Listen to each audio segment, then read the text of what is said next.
This chart is fitted into the headline height manometer. Battery power must be conserved, and so the instruments are not switched on until shortly before the gear is shot away. This load cell is started by inserting a starter screw into a socket on the cell case. This activates a switch which sets the load cell mechanism in motion.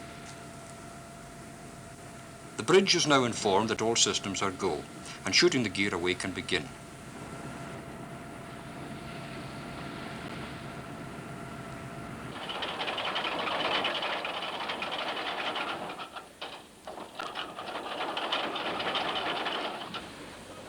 The instruments used on the gear are ruggedly built to withstand vibration and mechanical shock. Nevertheless, a fully instrumented fishing gear requires careful and skillful shooting to ensure the proper operation of the instruments. The bottom trawl uses curved otter bolts, which are more efficient spreading devices than the more conventional flat ones. Another feature of this gear is the double bridle system. Each bridle is connected to a separate Kelly's eye and backstrap set on the otter board.